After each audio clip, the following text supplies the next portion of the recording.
But I'll tell you what Mr. Musk discovered. I find it fascinating. He discovered that the American taxpayers are giving money to Afghanistan. He found that we are giving money to Yemen. He found that we are giving money to Syria. I didn't know that. Some of our foreign aid is going to Yemen, Afghanistan, Syria. He found that the USAID has 10,000 people, 10,000 people, employees. And every year they give away $40 billion. Mr. Musk also found, and I'm not saying that all of this money is wasteful. I'm not. Some of this money, I'm sure, does some good. That's why Secretary Rubio is going to revamp the department and separate the good from the bad. But this is the kind of stuff Mr. Musk found. He found that the USAID gave money to support electric vehicles in Vietnam. Our money, taxpayer money. He found that USAID gave money to a transgender clinic in India. I didn't know that. I bet you the American people didn't know that. He found that the USAID gave $1.5 million to a Serbian LGBTQ group called Grupa Izladaji. I probably mispronounced that, my apologies. Anyway, they got $1.5 million to, quote, advance diversity, equity, and inclusion in Serbia's workplaces and business communities. What else did Mr. Musk found that my colleagues don't want to talk about? Well, he reviewed a study and then went and checked it. The study was done by the Middle East Forum. They found that USAID spent $164 million to support radical organizations around the world. We're not talking Cub Scout troops here. We're talking about radical organizations around the world. They gave $122 million of that to groups aligned with foreign terrorist organizations. Our taxpayer money. According to this report in Mr. Musk, the USAID has given millions of dollars to, quote, organizations in Gaza controlled by Hamas. Why aren't my colleagues talking about that? Recipients of the money, they found, have, quote, called for their lands to be cleansed from the impurity of Jews. That's who we're giving foreign aid to.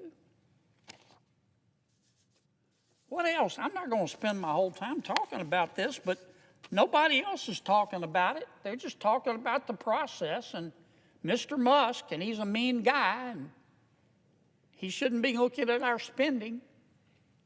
Well, he is. And I kind of find what he's found out interesting. He found that we gave $2 million, USAID did, for sex changes in Guatemala. He found that we gave $20 million to produce a new Sesame Street show in Iraq. He found that we gave $4.5 million of taxpayer money to combat disinformation in Kazakhstan. He found that we gave $10 million, USAID did, of meals to an al-Qaeda-linked terrorist group called the Nusra Front. Mr. Musk found that we gave $7.9 million of taxpayer money to a project that would teach Sri Lankan journalists to avoid binary gendered language. The USAID took $8 million and gave it to a bunch of journalists in Sri Lanka to teach them how to avoid binary gendered language. I don't know what the hell binary gendered language is. I think I do. You think most taxpayers would support that? Why aren't we talking about that? The USAID gave $1.5 million to promote LGBT advocacy in Jamaica. They gave $1.5 million to rebuild the Cuban media ecosystem. They gave $1.5 million for, quote, art for inclusion of people with disabilities in Belarus. Another $3.9 million for LGBT causes in Macedonia. $8.3 million for equity and inclusion education in Nepal. I could go all night.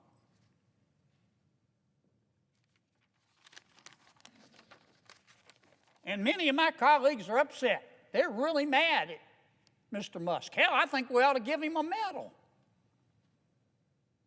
All he's doing is what President Trump said he was going to do. President Trump said he's going to audit the spending. So Trump goes and hires Musk, again with the top secret security clearance. Nobody can quibble with his intelligence. You know, the guy's as smart as Einstein's cousin. He's a very successful businessman. Some say he's the richest guy in the world. And he's doing the auditing. And man, he's finding a lot of stuff. I call it spending porn. Now, I'm not saying everything that USAID does is wasted. But I'm saying a lot of it is. A hell of a lot of it is. And we ought to be on the floor of this United States Senate thanking Mr. Musk. And we ought to be asking him to go through every agency and look at everybody's budget. Everybody's budget. That's what the American people want. They don't want to talk about process.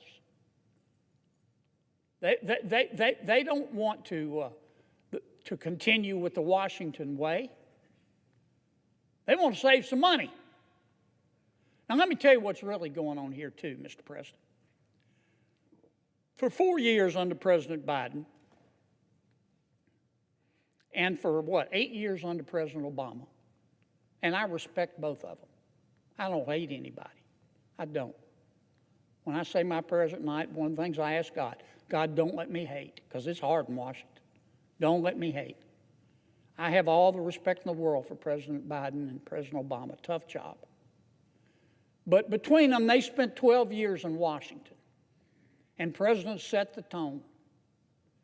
They control the questions that are asked. And here's the question that President Obama and President Biden asked for 8 years. For 12 years. I heard it every single day. Who needs to pay more in taxes? Is it you? Is it you? Who needs to pay more in taxes? We need more money. Who needs to pony up more? That was the issue. But that's not the issue today. We have a new president. You know what the issue is today? What the hell happened to all the money? What the hell happened to all the money? And that's what Mr. Musk is finding out. That's all this is about. And I'm just shocked that my colleagues have decided that this is a hill they're going to die on. How can you look the American people in the eye and support this kind of waste? Support this kind of spending porn?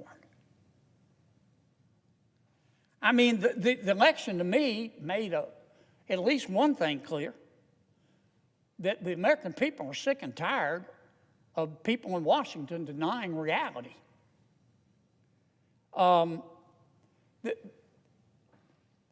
The last administration tried to convince us that we were living in a crime-free world where inflation was temporary and the border was secure. And the American people didn't buy it. You know why? Because it wasn't true. And the administration, our last administration, tried to argue that Bidenomics was making our lives better. But the American people knew differently.